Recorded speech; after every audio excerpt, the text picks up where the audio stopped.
Buenos días, bienvenidos al programa Opinión. En el programa de hoy vamos a analizar el informe presentado ayer por el BID, el Banco Interamericano de Desarrollo, este informe anual que presenta que es Desarrollo de las Américas y que este año trató el tema de infancia. El informe de este año llevó el título Los primeros años, el bienestar infantil y el papel de las políticas públicas. Informe en el cual el BID analiza la situación de la infancia, la primera infancia en toda la región de América Latina y el Caribe, cómo vamos en temas como educación, nutrición, cuidado y desarrollo integral del niño, etcétera, cómo está el Perú respecto a otros países. Este informe que fue presentado, este informe para toda la región de América Latina y el Caribe fue presentado el día de ayer en Lima, en una presentación que fue transmitida en directo por Salgalú TV. Para analizar el contenido de este informe, lo que dice este informe en relación a la región de América Latina y el Caribe y específicamente sobre el Perú, también vamos a conversar en el programa, vamos a tener aquí en nuestros estudios a Norbert Shadi. Él es asesor económico principal del sector social del BID y es uno de los autores de este estudio y fue el encargado de presentar sus resultados el día de ayer. En la presentación de este estudio estuvieron presentes, entre otros, el padre Gastón Garatea, coordinador nacional del Grupo Impulsor de Inversión en la Infancia, y también los ministros Paola Bustamante de Desarrollo e Inclusión Social y Jaime Saavedra de Educación. Inmediatamente después de la presentación de este estudio, el programa Opinión conversó con los ministros Bustamante y Saavedra respecto a los resultados de este informe del BID, los temas de infancia y específicamente sus resultados respecto al Perú. Veamos entonces primero la entrevista que el programa Opinión le hizo a la ministra de Desarrollo e Inclusión Social, Paola Bustamante, sobre los resultados de este informe del BID.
Bien, en la presentación de ayer este informe del BID, los primeros años, el bienestar infantil y el papel de las políticas públicas, también estuvo presente y fue uno de los presentadores, uno de los comentaristas de la presentación de este informe, el ministro de Educación Jaime Saavedra. El tema de educación es uno de los temas centrales en este informe del BID, en el que se señala, entre otras cosas, que se invierte poco en educación, especialmente en el Perú, es uno de los países que menos invierte en educación en la región, y señala que el principal reto de educación no es ampliar la cobertura, en lo que se señala ya se ha avanzado bastante, sino que el principal reto es mejorar la calidad de la educación y que la inversión central en educación debe estar dirigida a eso, a mejorar la calidad de los maestros antes que a mejorar la infraestructura, lo cual no significa ciertamente descuidar esa infraestructura.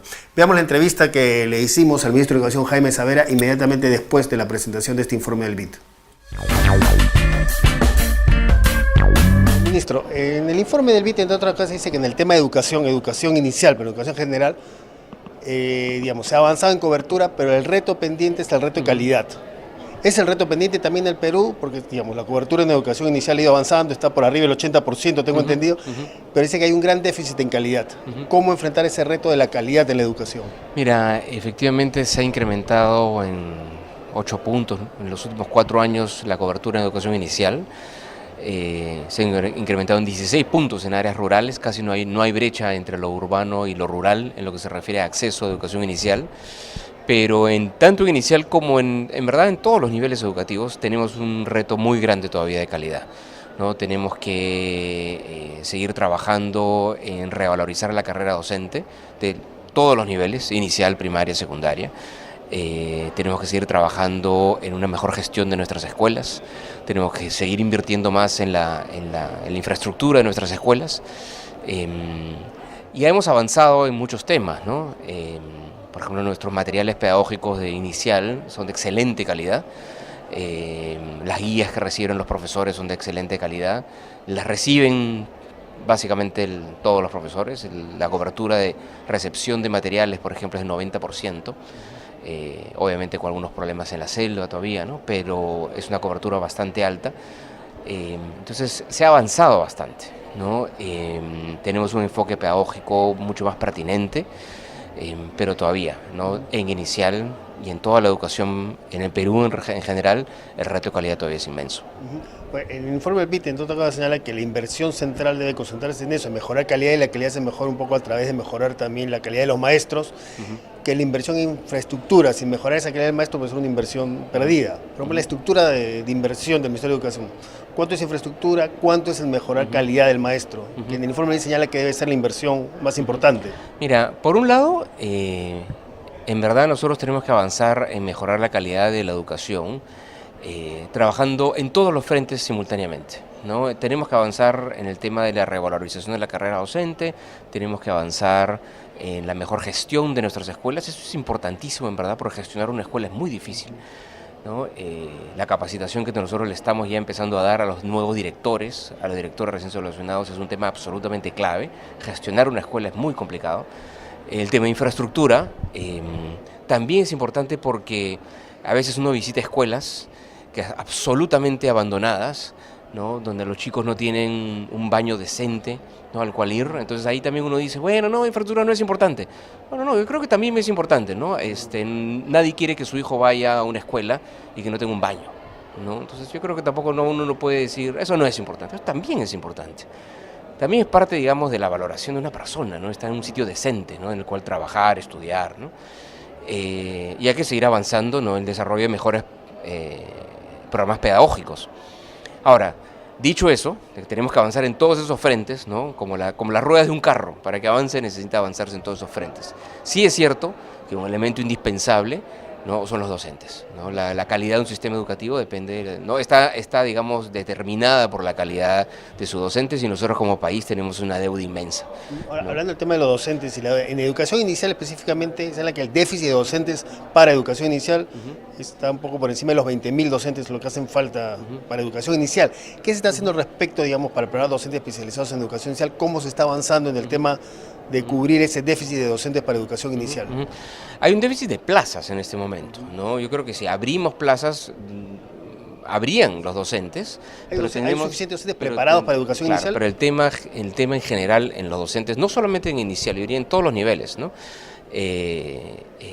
Es asegurarnos que tienen el estándar de calidad que necesitamos, ¿no? Por eso tenemos que seguir avanzando, no solamente en la formación de nuestros docentes en servicio y en la capacitación de nuestros docentes en servicio, en los incentivos para nuestros docentes en servicio, sino atraer a los mejores a la carrera docente para que los mejores estudien, ¿no?, en la carrera docente.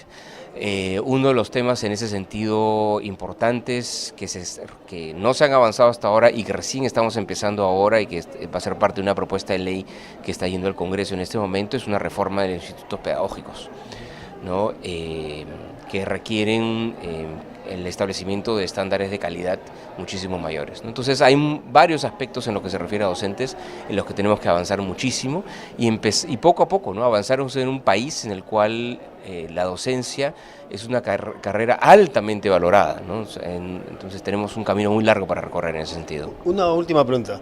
El Perú en los últimos años ha venido incrementando la inversión en educación, el presupuesto de educación, sin embargo sigue bastante rezagado respecto a los otros países de la región, ¿no?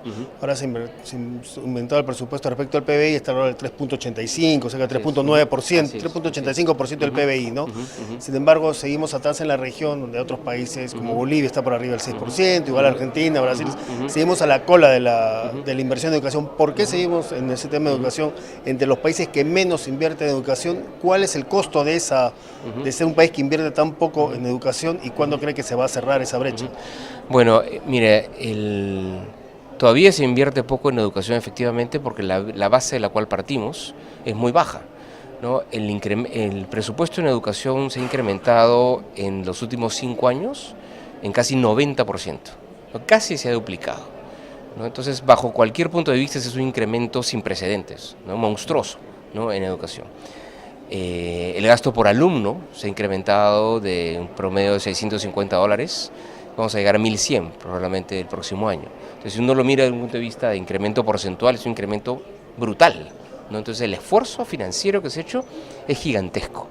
Lamentablemente, la base de la cual partimos es muy baja, ¿no? ¿Por qué? Porque durante los últimos 10 años, efectivamente, se mantuvo el presupuesto en educación en 3% del PBI. Entonces hay que recuperar ese tiempo perdido. Entonces, los últimos 3 años, efectivamente, ha habido incrementos sustanciales, extremadamente grandes, pero ese esfuerzo hay que mantenerlo durante muchos años más, ¿no?, para que efectivamente podamos empatarnos con nuestros países vecinos, ¿no? Sí, la última. Usted habló de que hay muchos retos pendientes en educación. Hablando de esos retos, ¿en qué tiempo, en qué lapso de años cree que el Perú puede empezar a cerrar los retos en educación, a cerrar la brecha de inversión, las brechas que hay internas en calidad de educación respecto a zonas urbanas, rurales, educación pública, educación privada? Hay que ir avanzando poco a poco. Yo creo que tenemos un hito el 2021. Justo, por ejemplo, el presidente planteó en marzo de este año, ¿no?, que el salario de nuestros docentes debería al menos duplicarse, ¿no?, hacia el 2021. Nuestro gasto como porcentaje de PBI debe superar el 5%, ¿no?, hacia el 2021, ¿no? Y hay que seguir avanzando, ¿no? Hay que seguir avanzando poco a poco, no solamente en cerrar brechas, sino en continuar, ¿no?, con un esfuerzo muy grande y acelerado en inversión en educación. Yo creo que ya hemos pasado ese punto de quiebre, ¿no? Ya estamos en una ruta acelerada, pero esa ruta se tiene que continuar durante muchos años. Bien, esa fue la entrevista al ministro de Educación, Jaime Saavedra, sobre este tema. Ayer se presentó este estudio de Desarrollo de las Américas, es la publicación insignia del BID que presenta todos los años. Este año se decidió hacer la presentación aquí en Lima, la presentación para toda América Latina y el Caribe. Y el título del Desarrollo de las Américas este año, el tema del libro de Desarrollo de las Américas este año es Los primeros años, el bienestar infantil y el papel de las políticas públicas, ¿no? Este es un poco el libro que es los primeros años, el bienestar infantil y el papel de las políticas públicas. Este es un poco el informe que presentó el BID, es una sinopsis del informe. ¿Y qué otra cosa va a comentar algunos de los datos que da este informe? En el siguiente bloque vamos a conversar precisamente, vamos a tener aquí para una entrevista acá en vivo a Norbert Shadi, que él es el asesor económico principal del sector social del BID, y es uno de los dos, junto con el investigador Samuel Berlinski, son los dos investigadores que realizaron este estudio a nivel de América Latina y el Caribe sobre qué está pasando con la inversión en los primeros años de vida del niño, en la primera infancia y la infancia en general. Algunos de los datos que da este libro, señalar algunos de los datos que tienen que ver con el Perú, por ejemplo. Señalar que el Perú está, si vemos en América Latina en general, en Sudamérica, como ya adelantamos en las entrevistas con el ministro Saavedra, decíamos que era uno de los países que menos invierte en educación en la región, con menos del 4%, el 3,8% del PIB, mientras otros países, para poner ejemplo un país cercano y un nivel de desarrollo incluso inferior al Perú, como Bolivia, invierte por arriba del 6% en educación. Bolivia. En términos absolutos, en dólares, porque se invierte por niño, por cada niño menor de 5 años en el Perú invierte, según este informe del BID, $253 por cada niño menor de 5 años. El promedio, eso está por debajo del promedio regional, que es $328. Un país como Chile, por ejemplo, invierte $882 por niño, Brasil 640, un poco más de $640, México 488, Colombia $402, es decir, el Perú está a la saga en lo que es inversión en la infancia, invierte menos que el promedio regional en este tema. Y si sacamos esta inversión en porcentaje respecto al PBI, decíamos que en educación, por ejemplo, el Perú invierte apenas 3,8% en PBI, mientras varios países de la región, como decíamos Bolivia, Argentina y otros países están por arriba del 6%, el Perú invierte aproximadamente el 0,4% de su PBI en los niños y niñas menores de 5 años. Eso es un promedio similar al promedio regional. Pero otros países como por ejemplo México, Colombia invierten el 0,6% de su PBI en los niños, Chile y Brasil el 0,5% en los niños. Esos son algunos datos de cómo está el Perú en este tema.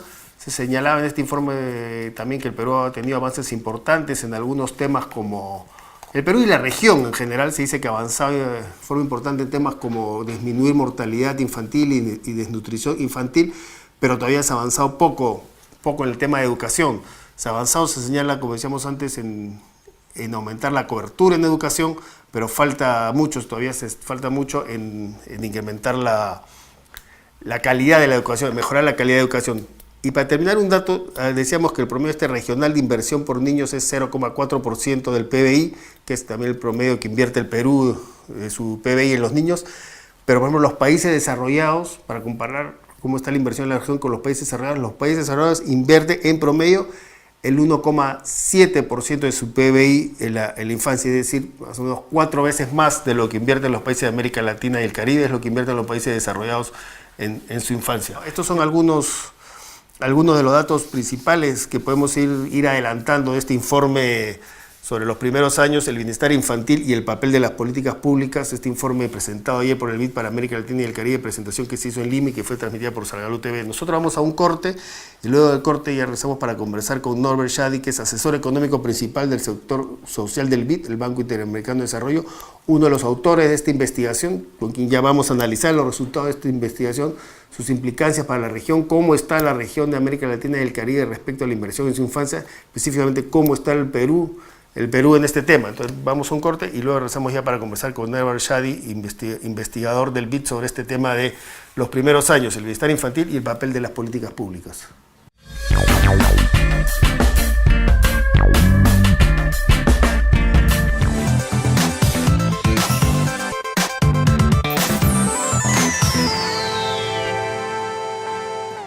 En el Perú hay más de 1 millón de niños menores de 5 años con anemia. Y a pesar de los avances, aún hay más de 400.000 niños con desnutrición crónica. ¿Y tú sabes qué hace tu alcalde para combatir la desnutrición y la anemia en la infancia? ¿Sabes qué hace tu barrio, distrito o comunidad para luchar contra estos graves problemas? La lucha contra la desnutrición y la anemia infantil es una responsabilidad que nos compromete a todos, al Estado, gobiernos locales y regionales, pero también a nosotros, los ciudadanos. Únete a esta movilización contra la desnutrición y la anemia infantil. Solo sé que siempre serás mi linda guaguita. Todos podemos. Cambiemos esto. Comparte los hashtags y síguenos desde el Facebook y Twitter de Inversión en la Infancia.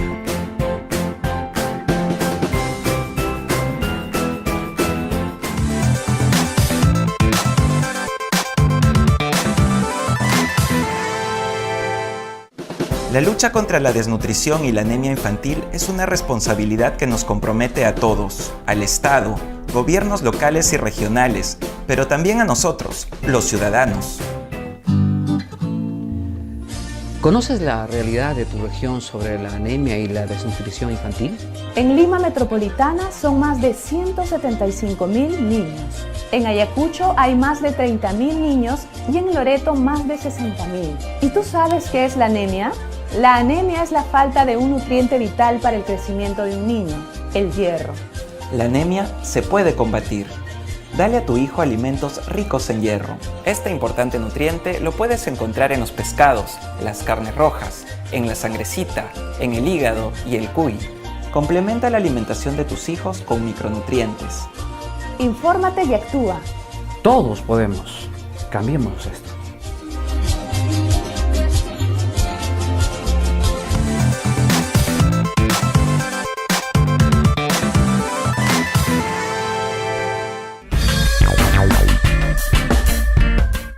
Bien, estamos ya ahora sí con Norbert Shadi, asesor económico principal del sector social del BID, el Banco Interamericano de Desarrollo, para conversar sobre los resultados de este informe, los primeros años, el bienestar infantil y el papel de las políticas públicas. Este informe es parte del informe anual que presenta el BID, que es un poco, digamos, la publicación insignia del BID anualmente, que es Desarrollo en las Américas.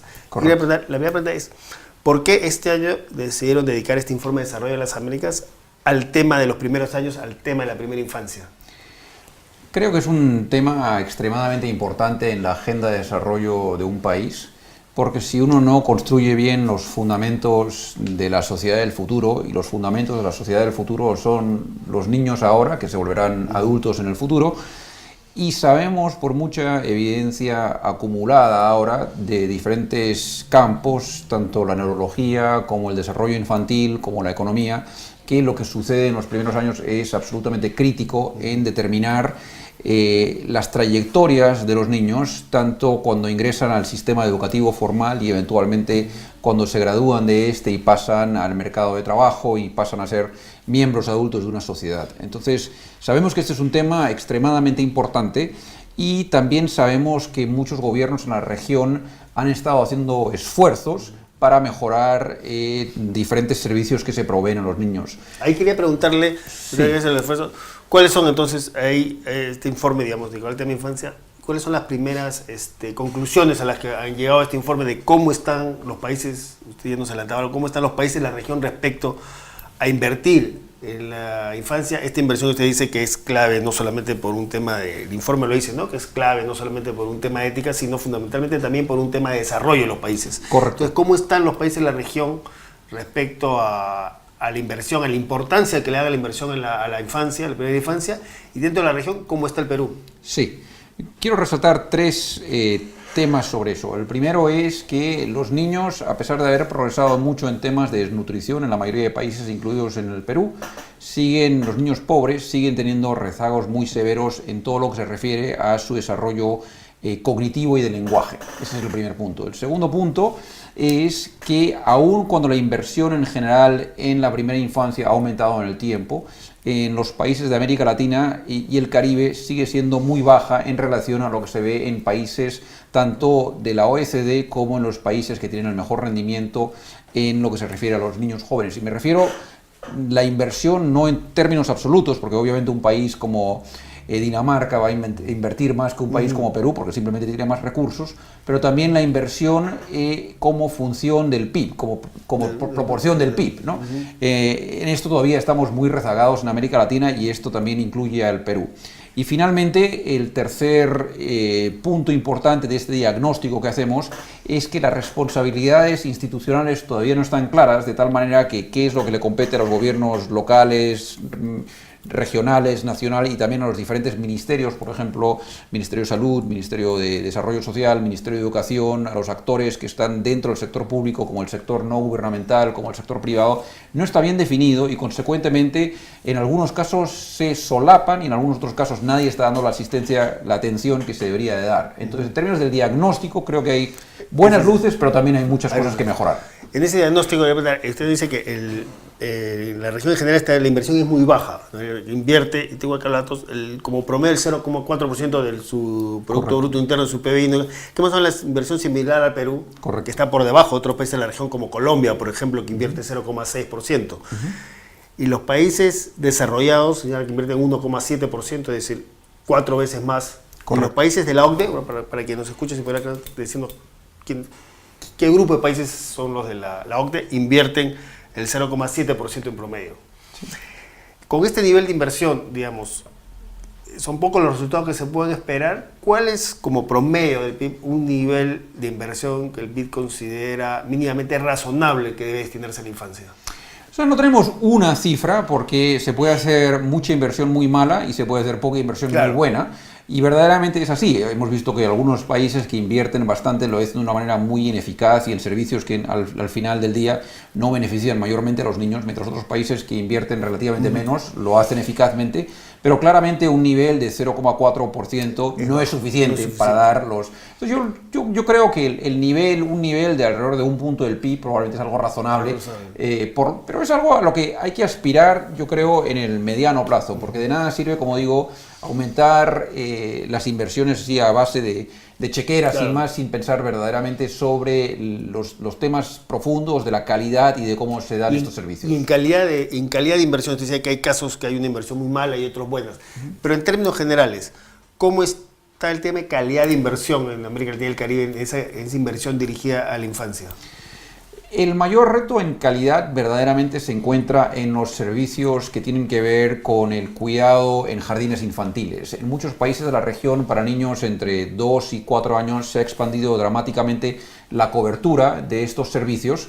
Se ha expandido en algunos casos 10, 20, 30 puntos porcentuales en una década, de tal manera que muchos niños que antes hubieran estado en la casa siendo cuidados por sus padres, ahora pasan la mayoría del día en estos centros, jardines infantiles. Y ahí precisamente es donde vemos los niveles menores de calidad. Vemos niveles muy bajos de calidad, en particular en lo que se refiere a las interacciones que tienen los niños con las maestras o cuidadoras en estos centros.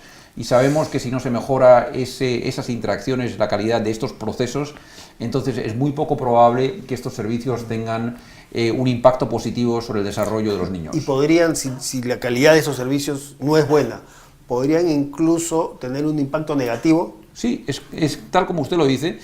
Lo que uno está haciendo en estos casos es sacando a un niño de un ambiente, el ambiente del hogar, y poniéndolo en un ambiente diferente, que es el ambiente de estos centros, estos jardines infantiles. Y es exactamente así. Si la calidad es muy baja, entonces el niño en estos centros no solo se beneficia, sino que está peor de lo que hubiera estado si se hubiera quedado en el hogar. Y en efecto tenemos evidencia de países desarrollados, pero también de algunos países en desarrollo, donde por lo menos en algunos indicadores se ve que la construcción masiva de centros de jardines infantiles ha llevado a un deterioro en algunos de los indicadores del bienestar de los niños.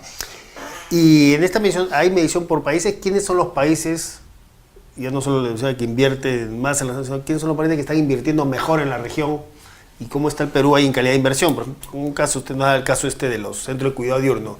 Otro caso es el tema de anemia infantil, por ejemplo, que en el Perú se ha incrementado la inversión en los últimos años, pero a la vez en los últimos 3 años hay una tendencia que la anemia se ha venido incrementando. O sea, se ha dado esta digamos, contradicción. Más inversión, pero también para luchar contra la anemia, pero aumenta la anemia. Entonces, esto entra dentro de ese problema de calidad de inversión. ¿Cómo está? ¿Quiénes son los países que digamos, saben invertir mejor en la región? ¿Y cómo está? ¿Y el Perú? ¿Cómo está en eso? ¿Qué tan bien está invirtiendo el Perú? Lo poco que invierte en infancia. Sí. En realidad no tenemos hubiéramos querido tener un ranking, si quiere, de los países que pudiéramos decir, bueno, este país lo hace mejor o peor, sino sabemos a nivel de servicios individuales qué tan bien está haciendo los diferentes países. En el caso del Perú, yo creo que es importante destacar, porque siempre hay que decir lo positivo, igual que aquello que todavía es un reto, hay que destacar la labor que ha hecho el MIDIS, en particular en el servicio de acompañamientos a familias, en el cual lo que han tratado de hacer es entendiendo que en particular en las zonas rurales y rurales dispersas es muy difícil tener un servicio de cuidado diurno porque simplemente no hay la densidad de población para tener esto. Han diseñado un servicio en el cual trabajadoras sociales o, en el caso del Perú, madres comunitarias capacitadas visitan a hogares y trabajan directamente con los padres en temas de estimulación temprana, en temas de afecto y apego con los niños. Y esto yo creo que es una innovación importante. No sabemos todavía qué impacto está teniendo esto porque la evaluación de impacto de este programa recién ahora se está haciendo, pero sabremos, yo creo, en los siguientes meses cómo ha ido, cuál ha sido verdaderamente la eficacia de esto y el impacto de esto. Entonces yo creo que hay una serie de iniciativas en el caso peruano que sí son interesantes y que el Perú tenía una deuda social muy grande en general y para con los niños en particular, y creo que se están haciendo esfuerzos importantes para saldar esta deuda. Decíamos antes, y lo que dice Miguel, que el Perú todavía, digamos, invierte poco, solo 0,4% del PBI. Correcto. Pero ¿eso ha mejorado? ¿Hay una curva de que se va mejorando en los últimos años? ¿Cómo estamos, digamos, respecto a lo que se invirtió en el Perú hace un año? ¿Se está invirtiendo cada vez más en infancia? Sí, se está invirtiendo cada vez más. Ha habido una expansión importante. Bueno, el MIDIS se creó hace 5 años. Antes no había muchos estos programas.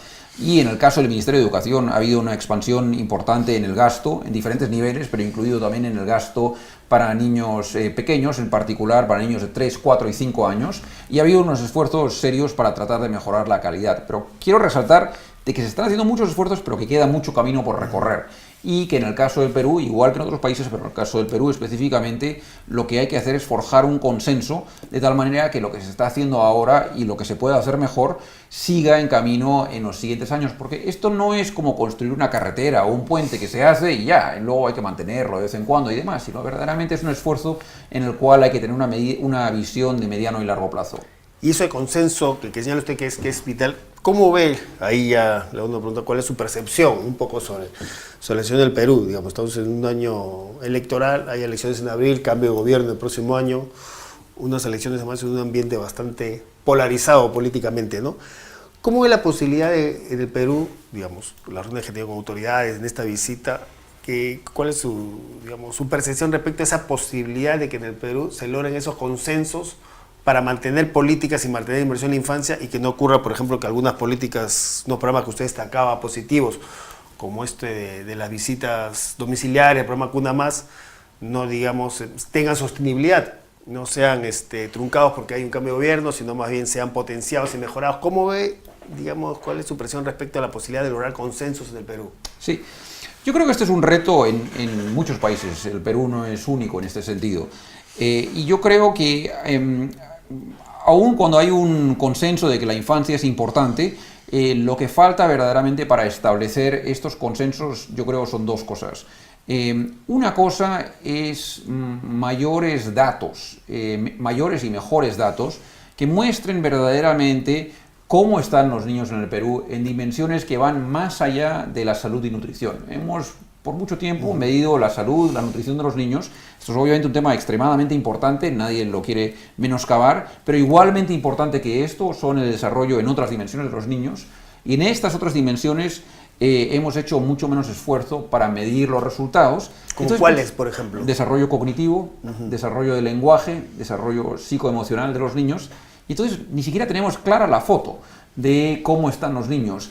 Esto no es algo particular al Perú, pero también se da muy claramente en el Perú. Y entonces yo creo que lo que es importante es, por un lado, a nivel social, que se dé verdaderamente un sentimiento de indignación de que haya niños que vayan con tales niveles de rezago para cuando empiezan la escuela. Porque creo que el consenso que hay que lograr es más allá del consenso a nivel puramente tecnocrático, aunque creo que sí hay que llegar a ese consenso también, pero es un consenso social igual que se viene estableciendo que es inaceptable que una fracción X de niños en un país como el Perú estén desnutridos. Habría que tener el mismo consenso de que es completamente inaceptable que niños empiecen la escuela formal con unos déficits ya alarmantes en lo que se refiere a su desarrollo cognitivo, que es lo que vemos en la data. Ahora, y la pregunta es, ahora que señala eso, ¿por qué? ¿Por qué se da esa situación de que hay niños que empiezan, digamos, con esa desventaja en su desarrollo cognitivo y desarrollo del lenguaje cuando ingresan a la escuela, niños menores de 5 años? ¿Por qué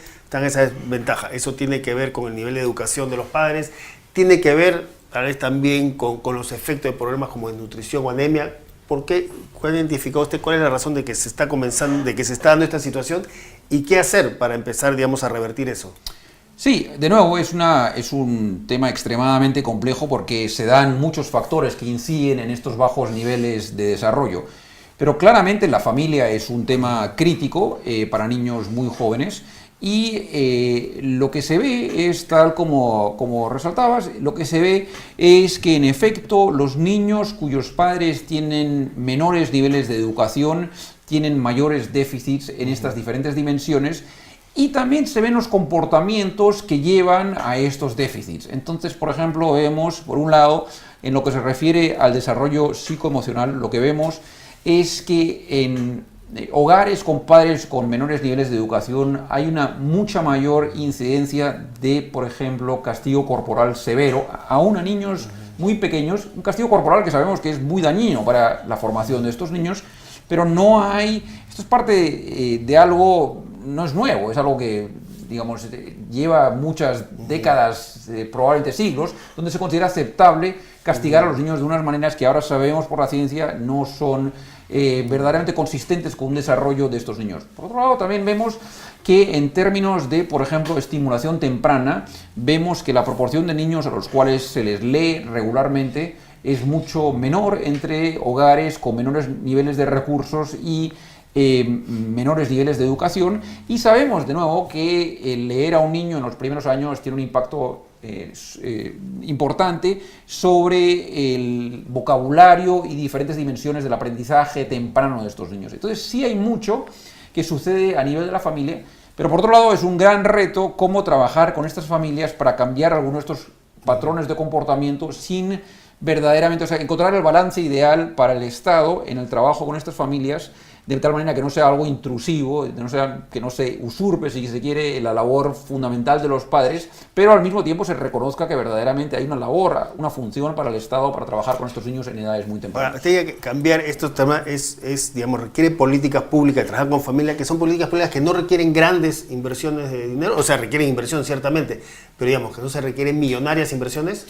que están fuera del alcance de estos países. Esto está completamente al alcance de estos países. Lo que es más complicado en este sentido para este tipo de programas no es tanto la parte puramente financiera, sino es construir las capacidades humanas para poder entregar estos servicios. Porque aquí no estamos hablando, miremos por ejemplo un programa de transferencias monetarias tales como Juntos, que claramente es una herramienta importante y útil, pero es en cierta manera relativamente fácil diseñar y implementar un programa con esto, porque al final lo que se está haciendo es entregando una cierta cantidad de dinero a familias y ya. En cambio, un programa en el cual se trata de trabajar directamente con padres en cambiar los patrones de crianza y estimulación temprana es una cosa inherentemente mucho más complicada. Y entonces lo que hay que ir es, de nuevo, tener esta visión de mediano plazo para ir construyendo las capacidades en el Estado a diferentes niveles para poder implementar programas como estos de manera adecuada. Entonces yo no creo que la restricción principal sea el financiamiento, yo creo que la restricción principal son los recursos humanos, y lo que hay que tener es una visión de mediano plazo para ir formando estos recursos humanos para que se pueda implementar de una manera adecuada. Y este informe del BID que ha medido los temas de inversión, de cómo estamos, ¿ha medido también cómo estamos en la región en esas capacidades? No lo ha medido directamente porque esto es muy complicado de medir, pero sí hemos visto que en muchos, o sea, no tenemos de nuevo como un puntaje. No hay un ranking. No hay un ranking, no hay un puntaje, pero claramente es un tema, es un reto extremadamente importante, porque como decíamos ayer cuando lanzamos el informe, como decía la ministra de Desarrollo Social misma, lo que se requiere en este caso son miles de capacitadoras que puedan trabajar con los padres. Esto no se puede construir de la noche a la mañana, pero también si no empezamos y si no tenemos un plan de mediano plazo, entonces nunca se va a construir. No. Entonces este verdaderamente es un reto muy muy importante, y es un reto asociado con la institucionalidad en la cual se crean y se implementan estos programas para niños pequeños. Una pregunta final de pasar al corte. Hablaba de esta desventaja de los niños de desarrollo cognitivo y de lenguaje. ¿Cuáles son los efectos de esta desventaja? Digamos, estos niños que comienzan la educación con esta desventaja en desarrollo cognitivo y de lenguaje, tienen ya, digamos, una desventaja, se enfrentan a una desventaja irreversible. ¿Cuáles son las consecuencias para su propio desarrollo? No, es una desventaja tremenda. No hay que decir las cosas como no las son. Es una desventaja verdaderamente tremenda. Es algo que hay que remediar lo más antes posible. Sabemos que estos déficits, contra más grandes se vuelven los niños, más difíciles son de revertir. Pero también, y quizás esto es algo que podemos hablar después del corte, también sabemos que mejores maestros, una vez que los niños ingresan al sistema educativo formal, que mejores maestros pueden ayudar a revertir, por lo menos parcialmente, estas desventajas. Entonces, la segunda parte, si quieren, del reto, más allá del trabajo con padres, es cómo mejorar la calidad de los servicios, incluidos los servicios de educación temprana, para poder, entendiendo que muchos niños van a empezar la escuela con estos déficits, cómo podemos revertir parcialmente, por lo menos, y esperemos en buena medida, estos déficits. Bien, nos tomamos un corte y regresamos ya en el último bloque del programa para seguir conversando con Norbert Scheidt sobre estos temas, estas preguntas que quedaron pendientes de cómo mejorar precisamente, digamos, la calidad de la educación, cómo tener buenos maestros que ayuden a revertir estas desventajas y, digamos, y que nos cuenten también cuáles son como los principales retos en respecto a las políticas para la infancia en la región y en el Perú. Y luego del corte también ciertamente tenemos varias, ya numerosas preguntas que nos llegan a través de quienes están viendo, que nos llegan a través del chat. A quienes nos están escribiendo, le digo que después del corte vamos a transmitir todas sus preguntas a nuestro invitado para que responda a todas las inquietudes que nos están llegando por el chat. Tomamos un corte y regresamos.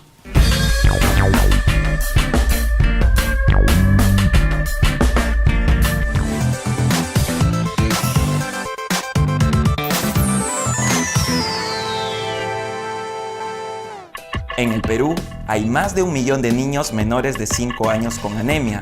Y a pesar de los avances, aún hay más de 400.000 niños con desnutrición crónica.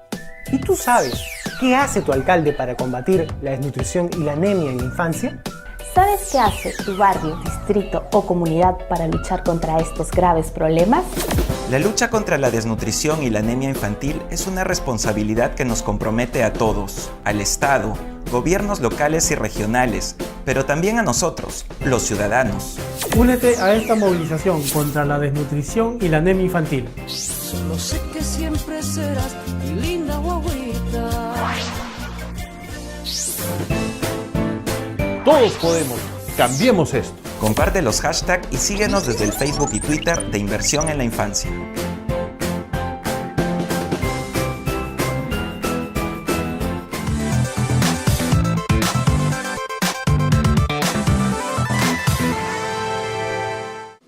La lucha contra la desnutrición y la anemia infantil es una responsabilidad que nos compromete a todos, al Estado, gobiernos locales y regionales, pero también a nosotros, los ciudadanos.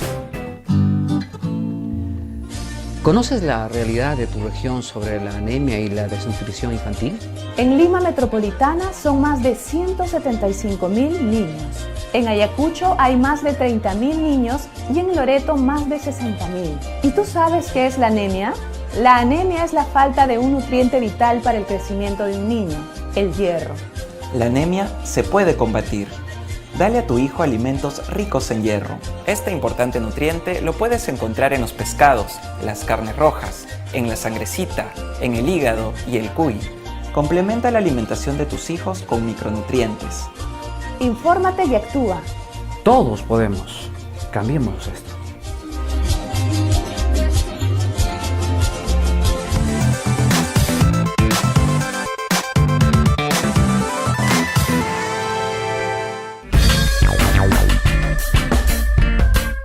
Bien, regresamos entonces para seguir conversando con Norbert Scheidt, asesor económico principal del sector social del BID, el Banco Interamericano de Desarrollo, y uno de los autores de este estudio de los primeros años, el bienestar infantil y el papel de las políticas públicas.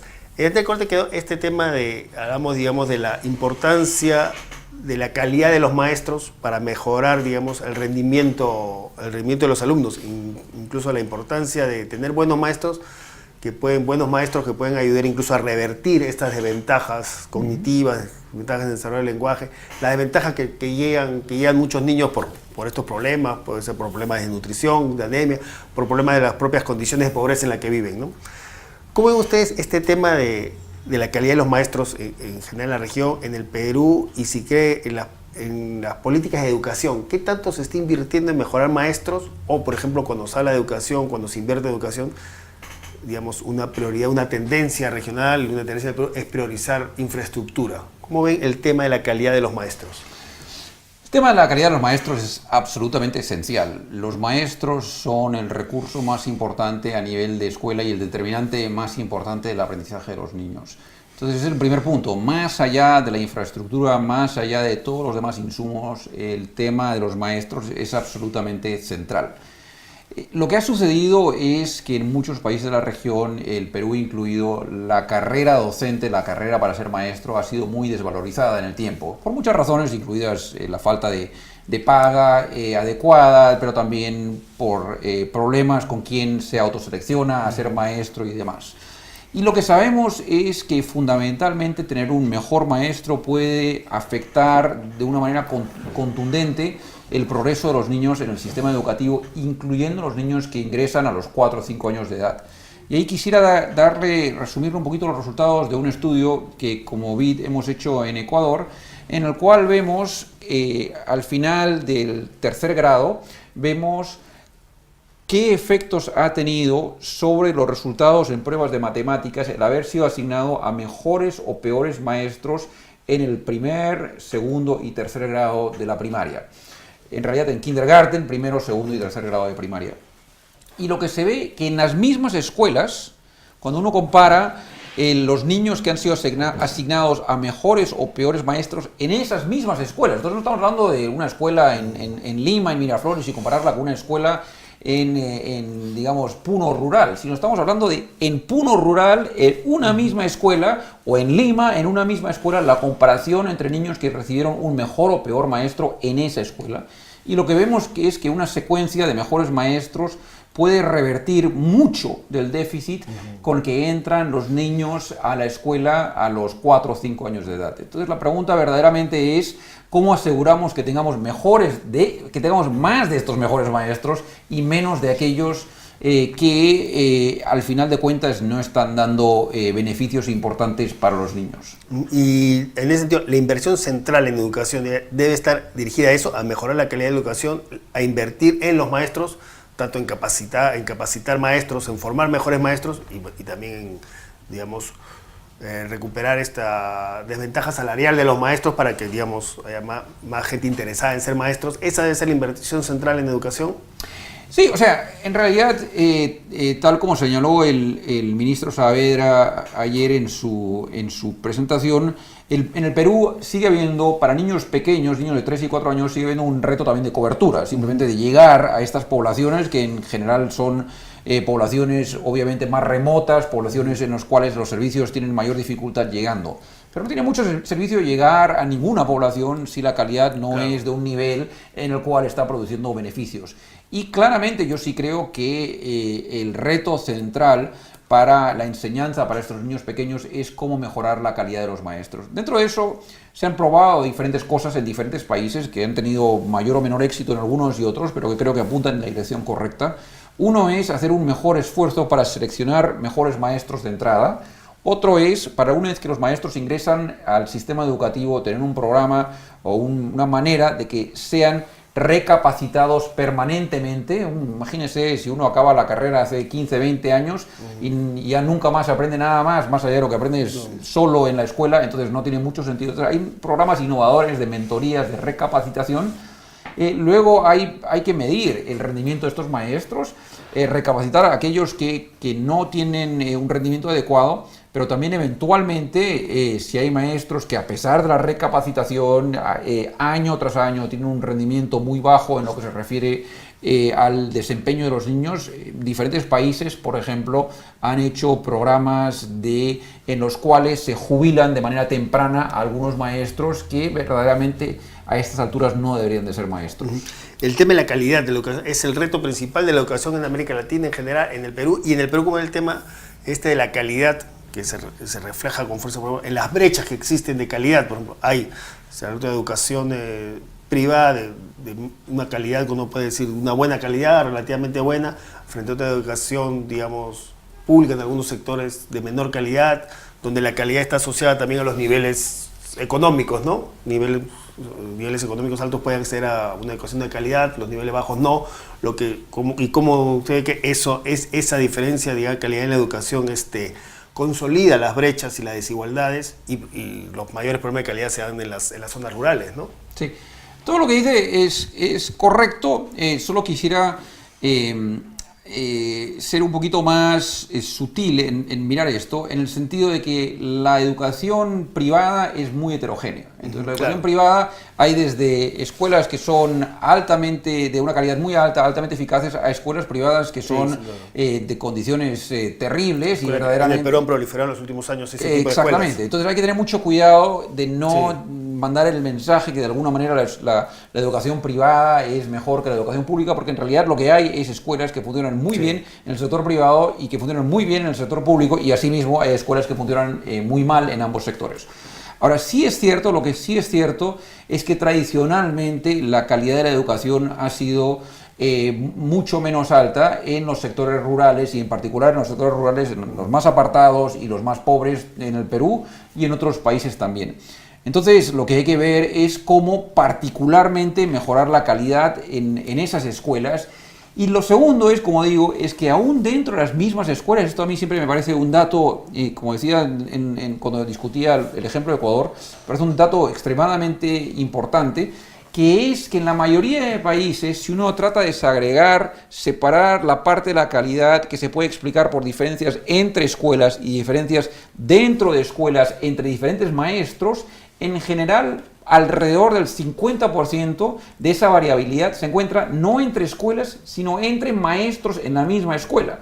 Entonces eso es un hecho que es bien importante, porque sugiere de que esta noción que tenemos de que hay escuelas que no funcionan nada y escuelas donde todos los maestros dan buenas clases es solo parcialmente la correcta. Dentro de las mismas escuelas hay mucha variabilidad, y de lo que se trata es de asegurar que los maestros, en particular los maestros que estén dando clases a niños extremadamente pobres en zonas rurales, en zonas remotas, estén por encima de unos niveles razonables de calidad, porque si no, como usted dice, particularmente en estas zonas es donde se perpetúa este ciclo de baja calidad y bajo rendimiento. Y ese es el problema histórico, diría usted, en América Latina, y sigue siendo el problema central, el problema de la educación pública, que el reto central es fortalecer la educación pública. Digamos, la tendencia es a una educación pública debilitada y dejar que la educación privada cubra esos vacíos que deja la educación pública. Esa es una tendencia general en América Latina y que puede diferenciar a América Latina respecto a otros países desarrollados de Europa y otros donde hay una educación pública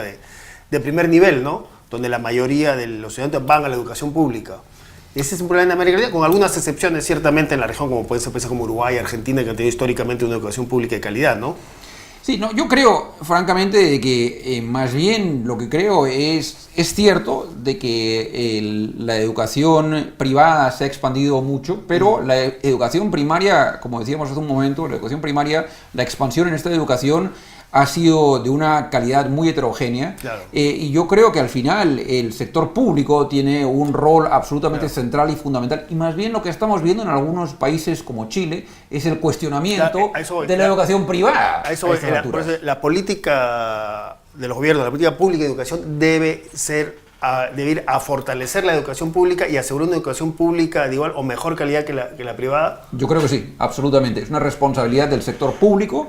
Es una responsabilidad que tenemos como país. La educación es algo que ayuda a igualar de una manera importante las oportunidades. Tiene una serie de lo que los economistas llaman externalidades, de manera que no todo el beneficio es para aquel que consume directamente la educación. Entonces yo creo que es absolutamente central para el sector público. Y se dice que la educación debe ser el factor que ayuda a igualar. En países como el Perú, en otros países de la región, la educación más bien está cumpliendo el rol inverso, que lo que está haciendo, en lugar de ayudar a igualar, está ayudando a incrementar brechas. No, eso sin dudas ha sucedido, por las razones que decíamos hace un momento, porque tradicionalmente la mejor calidad de la educación ha sido en áreas donde las familias tenían mayores recursos, mayor poder de reclamar una educación de mayor calidad. Los docentes tenían mayor interés en dar clases, por ejemplo, en Lima o en Arequipa, que dar clases en Huancavelica rural. Todo eso se ha dado. Pero en sinceridad yo creo que se está haciendo un esfuerzo importante en el gobierno, en el Perú, y no solo en el Perú, para tratar de revertir eso, porque como tú dices, lo que ha venido sucediendo anteriormente es que la educación más bien ampliaba estas diferencias, pero yo creo que se está haciendo muy grandes esfuerzos para que no sea así en el futuro, y lo que hay que hacer es asegurar que esto perdure no solo este año y el siguiente, sino los siguientes 5 o 10 años. No le voy a preguntar sobre rankings, pero el Perú en educación está invirtiendo más o menos el 3,8% de su Producto Bruto Interno. Ha venido creciendo ciertamente en los últimos años, año a año ha venido aumentando, pero diría que el Perú sigue también en el tema de educación, como decíamos antes, en el tema de inversión en infancia en general, en educación también seguimos un poco a la cola de la región. Es de los países que menos invierte, el Perú es de los países que menos invierte en educación respecto a su PBI en la región. Es correcto ambas partes de lo que dijiste, en el sentido de que por un lado se ha incrementado de manera sustancial el gasto en los últimos años en el Perú, el gasto en educación, y gracias a Dios que ha sido así, pero también es cierto que el Perú sigue estando en la cola en lo que se refiere, o por lo menos por debajo, no en la parte derecha de la distribución, en lo que se refiere al esfuerzo fiscal que se ha hecho en temas de educación. Entonces queda mucho por recorrer. Usted habló sobre la importancia de la articulación de los distintos niveles del Estado en la política para la infancia y que hay una responsabilidad institucional de mejorar esa institucionalidad para evitar duplicidades y competencias. Eso implica, ¿usted considera que es importante, por ejemplo, que en sus países se formen una especie de autoridad para la infancia, una autoridad para la primera infancia que articule y dirige las políticas para la infancia? ¿Eso sería un avance institucional de esas políticas? Esta, digamos, autoridad para la infancia, que es una de las propuestas que hace, por ejemplo, el Grupo Impulsor de Inversión en la Infancia. ¿Usted cree que es importante una autoridad para la primera infancia? Yo creo que hay diferentes modelos, pero desde luego uno en el cual haya una autoridad para la primera infancia creo que es un modelo que puede funcionar, y lo que sí creo que es extremadamente importante es que sea cual sea la manera en que se trate de influenciar el comportamiento de los diferentes actores, tiene que tener consecuencias presupuestales. Lo que quiero decir es, uno puede formar una autoridad y la autoridad dispone, pero al final el Ministerio de Educación, de Salud, de Desarrollo, hace lo que quiere. Claro. Entonces no, esto tiene que ser algo que en base a fundamentos técnicos decida, hay que asignar más presupuesto a este programa, menos a este otro programa, porque si no las autoridades al final es nada más pues una buena idea, pero no cambian radicalmente. Una autoridad con facultades y con presupuesto. Exactamente, y que pueda, en cierta manera, influenciar, si no determinar directamente en las actividades de primera infancia cuánto se da a diferentes programas y a diferentes ministerios. Si no, es una autoridad que tiene que verdaderamente poder disponer en ese sentido. Ahora sí quiero pasar a leer los comentarios que nos llegan del chat, ¿no? que son muchos. Nos llega por ejemplo un comentario de Cecilia que dice: creo que hay avances, pero también agendas pendientes. Un tema pendiente es la violencia contra la niñez en todas sus dimensiones. Es un tema pendiente y grave también en la región, el tema de la violencia. Absolutamente. Además es un tema, por lo menos en el Perú, sobre el cual también hay muy pocos estudios, muy pocas cifras, no se conoce bien cuál es la situación, ¿no? Es un tema gravísimo, muchas gracias Cecilia, es un tema extremadamente importante, y verdaderamente lo que se ve es la incidencia de la violencia. Primero la violencia dentro de la pareja que observan los niños y que claramente tiene un impacto negativo sobre su desarrollo, pero también todavía los niveles de violencia y castigo corporal severo que se observan en muchas partes del país, en el Perú, pero también en otros países, en particular en zonas rurales y en particular entre hogares con menores niveles de educación, no exclusivamente, pero en particular son muy altos, y desde luego es un tema extremadamente importante sobre el cual hay que trabajar, no hay duda. Otra pregunta de Lina Cadillo que dice: aprovecho para felicitar la exposición realizada ayer por Norbert Shadi. Fue clara, didáctica y resumiendo un contenido por lo más importante. Y luego pasa a preguntar, dice: quisiera saber si piensan incluir lo que es la participación protagónica de los niños y niñas en algunas otras mediciones que vayan a hacer. Sí, yo creo que hay diferentes maneras de entrar a este tema de la medición de los niños. Me refiero a la medición no de detalle, sino medición de los niveles de desarrollo de estos niños, y hay desde maneras más cuantitativas y maneras más cualitativas, y creo que ambas son extremadamente importantes, y desde luego lo que hay que hacer es asegurar de que no estemos operando en un vacío, en la oscuridad, si quieren, tal como venimos haciendo en muchas dimensiones hasta ahora, porque simplemente no se han tomado estas mediciones de manera regular y consecuentemente no hay la información que se debe de tener para hacer política pública. Otra pregunta de Paulina Neira dice: la edición Desarrollo de las Américas tiene como objetivo central la primera y segunda infancia y la importancia en su desarrollo integral. Y pregunta: ¿cuál es el papel de los propios padres de familia? Y en esa línea también quiero sumar otra pregunta. Aquí también nos llega una pregunta de Marilu, que también preguntaba, aquí tengo, dice: creo que se necesita articular con organizaciones de base cercanas a las familias. ¿Las iglesias podrían aportar en esa línea? O sea, hay preguntas sobre el rol de las familias, el rol de otras organizaciones. Sí, el rol de la familia, de nuevo, es absolutamente central en el desarrollo de los niños en sus primeros años, porque los niños pasan, la gran mayoría de niños pasan la gran mayoría de su tiempo dentro de la familia.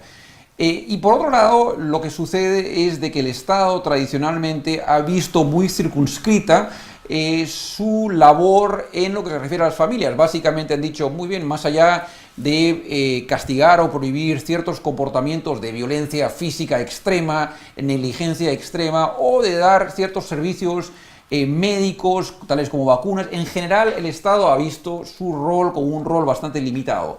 Yo creo que esto es equivocado. Yo creo que verdaderamente el Estado tiene un rol central en trabajar con las familias para mejorar algunos de estos patrones de comportamiento. Ahora, el Estado no es el único que tiene este rol. El Estado en muchos casos no puede ser ser que no sea el más eficaz haciendo esto. Entonces, desde luego, hay una labor muy importante para ONGs, para organizaciones de la sociedad civil, para la iglesia, en particular porque en muchos casos van a tener una mayor capacidad de entrada a nivel local para trabajar con familias de lo que tiene el Estado. Entonces, verdaderamente yo creo que es un esfuerzo conjunto, pero sí creo que el trabajo a nivel de familias es extremadamente importante y extremadamente difícil. Ahora, hay otra pregunta, sí, hay muchísimas preguntas, voy a tratar de leer la mayor cantidad posible, ¿no? De Soledad Mendoza dice: si existen avances en el gobierno peruano, nos falta fortalecer a las familias con calidad en atención en términos de educación, salud, nutrición, actividad física, agua, género. Y un poco en ese tema quiero sumar otro comentario también de Adriana Bello, que dice: para lograr un buen desarrollo integral también debe haber una buena infraestructura. Sin agua, luz, falta de alimentos apropiados, es muy difícil que un niño pueda aprender.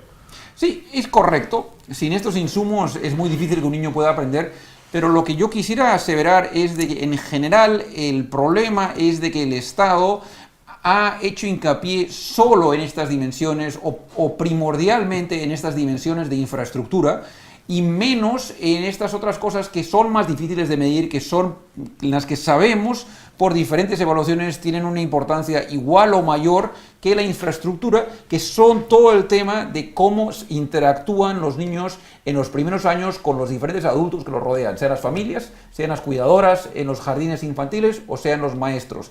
Y que esto es algo en lo cual verdaderamente no hemos hecho como comunidad internacional, como país, no hemos hecho el esfuerzo como para poder verdaderamente medir de qué calidad son estas interacciones y qué impactos tienen. Entonces no es por menoscabar lo uno, sino para asegurarnos de que no olvidemos que hay otros temas que tradicionalmente no hemos medido y que no son de infraestructura. Hay un par de preguntas finales que las voy a juntar de Esther. Esther Rizzo dice: un país que invierte en prevención, en la atención de sus niños, su economía mejora y puede derivar esta economía hacia otros beneficios. Y un comentario de Anita Aguirre que dice: un tema que debe ser trabajado en forma intensa es lo relacionado a los castigos físicos. Culturalmente en el Perú es aceptado este tipo de castigos. Es algo que debe erradicarse, al igual que la mala alimentación y la mala educación. Los padres deben ser preparados para cuidar a sus hijos. Es un poco esto el castigo físico que ya hablábamos, quizá la que cultural. Ustedes en este sitio ven que en el Perú o en otros países de América Latina es un problema culturalmente arraigado. No, yo creo que sí. Esto es difícil de discutir, precisamente por eso, pero sí, yo creo que son patrones de comportamiento culturalmente arraigados y que consecuentemente son muy difíciles de abordar, pero que tienen que ser abordados, porque si no los abordamos, entonces van claramente en perjuicio de los niños. Y de nuevo esto vuelve a la dificultad, al hecho de que es mucho más fácil expandir cobertura de servicios, es mucho más fácil crear infraestructura, pero por ejemplo, cojamos el ejemplo del castigo corporal de niños. Ninguna infraestructura como tal va a revertir este problema.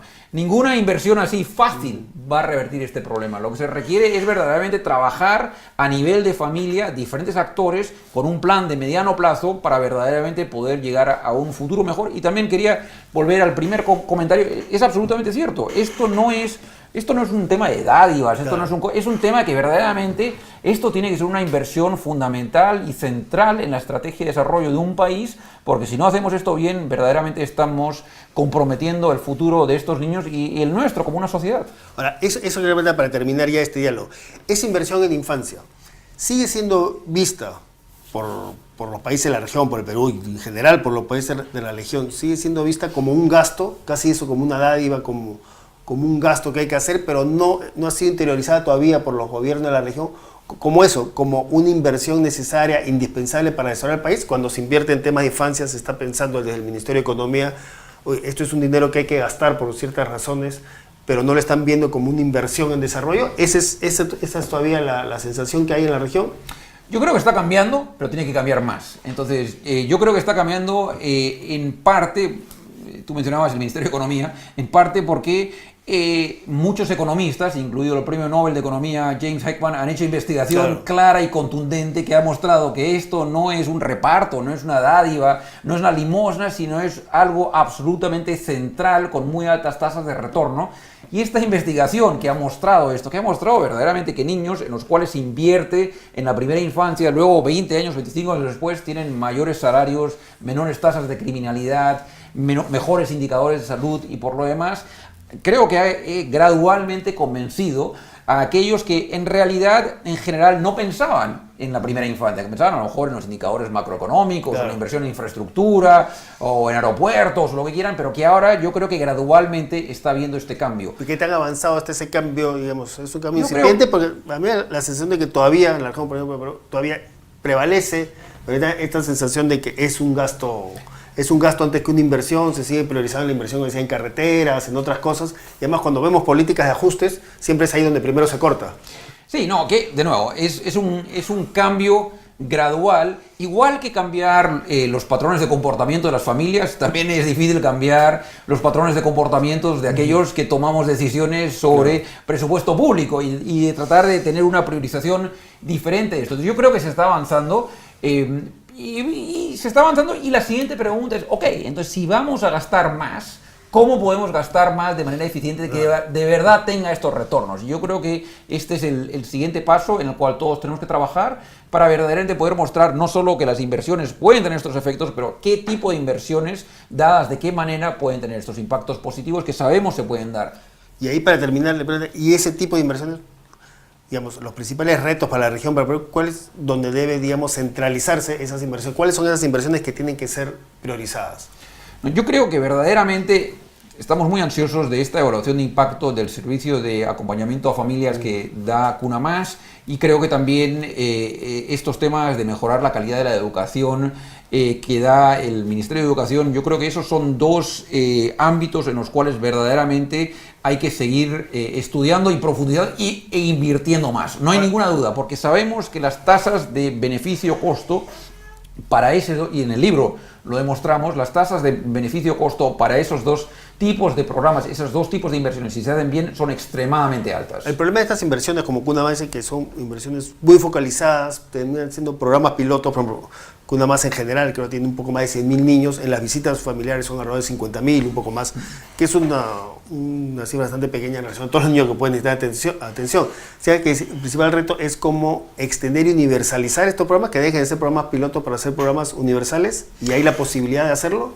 Bueno, a ver, de nuevo, hay que distinguir. Yo creo que hay programas que sí deberían de ser universales, como la educación de calidad, pero un programa de visitas a domicilio para mejorar las prácticas de crianza no necesariamente tiene que ser un programa universal. Porque digamos, en las zonas rurales que necesitan este eso programa. Sí, entonces, absolutamente. Yo creo que también hay que evaluar cuáles son las familias que tienen, en los cuales los niños tienen un mayor riesgo en este sentido.